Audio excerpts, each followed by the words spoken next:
This is the fourth video on the Next Generation Business Network, and today we're here with Ashwit Mathur. He's part of the Young Investor Society. He is a director of competitive events at his school. He's been part of the cluster lead, and he's been a mentor at his high school. And recently he won first place for the Quick Serve Restaurant Management event at ICDC 2024. And something that really sticks out to me is that his high school continuously wins ICDC back to back to back to back.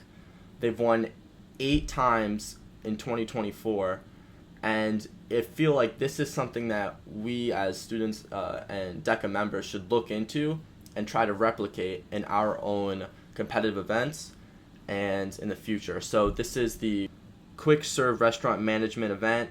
It's for individuals. It's a role play, and you're going to have 10 minutes preparation time and 10 minutes to present to the judge. So, Ashwit, do you want to introduce yourself and then maybe talk about how your school culture has developed so many ICDC winners? Yeah, so hi everyone, my name is Ashwit. Thanks for introducing me, Ethan. I think really what our school does and places a large emphasis on is mentorship. And I think that's the key to our success. So, we have a well-developed team of, mentors and officers. And what we essentially do at every club meeting, weekly is we have practice role play sessions. We help our people competing in written events with their, preparation for their reports, for their presentations. So I think, our collaboration-based culture is really the key to our success. Quarter to half of our meetings is strictly devoted to practice role plays. And, the reason it's so effective is because the mentors on our team, like, first of all, they've been a part of DECA for, a year, 2 years, even 3 years. And we all help each other, right? So if I needed help with my written presentation, I can ask anyone on the officer team and they'll help me out. Or if I need help with a role play, I can ask a person in the hospitality and tourism, cluster to help me out. So I think, that really helps us a lot, and it allows our members to learn very quickly. Yeah. All right. So I guess what you should know as someone who's going to compete in the Quick Serve Restaurant Management Series event is that there's performance indicators, 21st century skills, there's a cluster exam, and then there's actually the event itself. So we're first going to dive into what the performance indicators are, what they mean, and what the 21st century skills also, what do they mean, and what are they asking of you? So, for example, some performance indicators that you'll see on your sheet when you sit down at your table, you'll shake your judge's hand, you'll try to maybe unbutton with one hand or something, do something nice and say, hey, my name's Ethan Wind, and I'm your whatever the case study is. And you'll hear different performance indicators like describe strategies for reducing food loss, identify factors affecting a business profit margin, describe factors affecting business risk, discuss the nature of the menu as a management tool, and on, etc., etc. Ashwit, my question to you is, how do you approach learning about these performance indicators and 21st century skills, and what is some of the nuance that comes to making sure that we really master these so that when we sit down, we know what we talk about, we know what we are going to talk about, and we can really ace the presentation? Yeah, so I think the key to performance indicators really, it's number one is practice, right? You have all of the performance indicators right at your disposal. Like every year, DECA releases I think it's a 60-page document, and they have every performance indicator for every cluster. Now, I don't expect you guys to go through each and every performance indicator and have a response prepared. But what you should do is understand what they mean, right? So if one of them is, for example, explain the nature of a menu as a management tool, right? What the question is really asking you is, how does the menu help you manage, number one, your employees, and number two, your customers, right? And then after that, during this 10 minutes of thinking time, this is when you have paper, you can jot down your answers, you can jot down some notes on what you're going to say, you can think about how you're going to communicate that relative to the position that you're assigned. So if you're someone who's working at a restaurant, if you're a manager, then you have to really put yourself in the shoes of the position that they've given you and think, how can I answer this PI while also talking about my experience at this restaurant, for example? So that, that's one thing you have to do is just simply practice. Um, Number two is use tools that are online at your disposal, right? I think Quizlet is very popular for PIs and answers and stuff like that. So, anytime I go before a competition, I'll quickly open up a Quizlet and I'll just revise a couple PIs. That just helps me stay confident and stay prepared for the role play that's ahead. The other thing is practicing role plays like, with your club members, with your friends, asking them to, mimic a judge and give you feedback. I think that's also truly very important for time management as well. And if I could just add one thing to this performance indicator topic, and this just comes from not my experience, but the three people that I've interviewed previous to you, is that when you don't understand a performance indicator, it's not a time to freak out. And I almost can guarantee you that when you sit down, there might be one or two that you're not 100% sure of. And it really comes down to the confidence aspect of how you make yourself seem and how you can take different structures and frameworks that have to do with a multitude of different business aspects and kind of alter it to that performance indicator. So, for example, let's say you have a risk management framework that you learned in school, maybe your entrepreneurship class or accounting or marketing. If this, even though this framework might not completely identify and mimic the performance indicator, if you alter it to it, then you can show that you're expanding and adding on to the performance indicator itself. And I guess what I'm trying to really bring home is that if you don't understand it, it's not a time to avoid the performance indicator in its entirety, because the judge, especially at states and districts, they might not fully understand it either. So you kind of have to keep this in mind as well.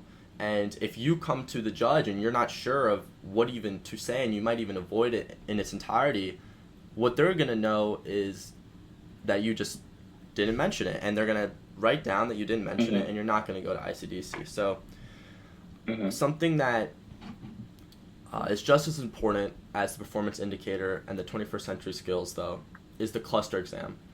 And there's a multitude of different ways for studying for the cluster exam. It's a 100 question test. Usually you have more than enough time, and it's really about figuring out the questions that you're not fully sure about and and practicing. But I guess what I would ask is, what tips would you give to someone studying the hospitality and tourism cluster exam that are kind of like the nuance of how to really master the terms and maybe some test-taking strategies, so that even if you aren't fully sure of yourself, you can still pick the right answer? Yeah, so I've never been good at the cluster exam. Like, I just want to preface this by saying that, like, I'm someone who may not be the best test taker, but I think that really the cluster exam it's mostly about answering the questions that you're fully confident on, and if you don't know, it's about making the best educated guess, right? So there's so much vocabulary, like so many business terms that can show up on that exam, and I would say, like, it's nearly impossible for someone to know all of them, right? I think a bulk of it you will learn from whatever CTE class you've taken. You're probably required to take one in order to compete in DECA events. But the way I would study for the cluster exams is simply doing previous exams, because I have seen questions that are word for word repeat on the same exam, even in ICDC. I've had a couple questions that were repeated from the state exam as well. So do a lot of practice. I would say that's my number one tip. And don't stress about it, because it's really not a make or break. Like, I think last year in my district, I got first place, and my score on the exam was 68 out of 100. So yeah, it was like, the exam is not. I think it's only 1/3 of your score. What matters more is the role play. But I would say, study through doing previous tests, and also, again, there's a lot of Quizlets out there. Definitely review using those. Yeah.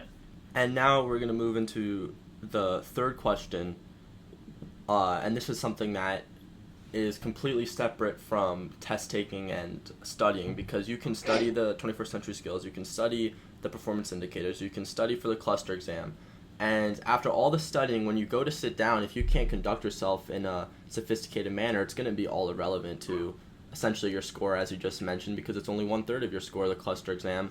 And even if you know the performance indicators, if you don't talk in a way that shows that you know them and expand on it, it's going to be irrelevant.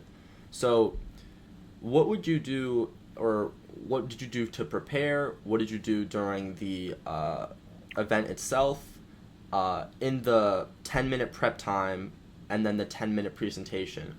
I've had some people say that they made a fake computer screen and they had 30 different pieces of paper and pretended like it was a slideshow. I've had one person say they folded the paper up into 8 boxes and wrote every performance indicator up until the 6th one and made sure that this was their note sheet. And I've had another person say they just really winged it, and they tried to stay on anecdotes and stories and tried to just make sure that they were connecting and adapting to the judge depending on what demeanor they were bringing to the presentation. Maybe if they were more held back, they'd try to act more professional, but if they were more interested and looked like they wanted to converse, they'd try to get them to talk about maybe some of their stories and what they feel about this project. So I guess what I'm asking you is, what is your approach and your opinion for someone who's competing in this event when it comes to the preparation time and the 10-minute presentation? Yeah, so the way I think of it is the key to all of my presentations, it's creativity, right? Like, no matter what, I always include something creative in my presentation, whether that's a catchy introduction or, I use paper to make something cool. Like, I've done a lot of things. I've made origami before. Like, I've actually researched how to make origami before the presentation just so I could be creative. I've done that. I've done, sometimes I use business concepts because judges love that, like, especially in ICDC, right? One of the PIs was, the menu as a management tool. So what I did, or maybe it wasn't that PI, it was something about pricing. But what I did was I made an economics of 1 unit, for example, for a restaurant's meal, right? So they were selling a burger. I did an economics of 1 unit, which essentially it's you add up the individual costs and you show how much it costs to create a unit, so a burger or something like that.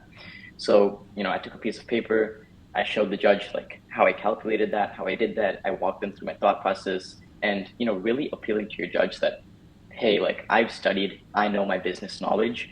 That's definitely one way, to get them to give you a higher score.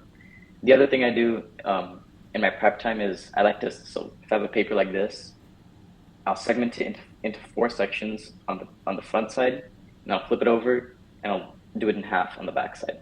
And each of those 4 sections, I'll put, 1, 2, 3, 4 PIs, and then I'll write down a couple bullet points for each one.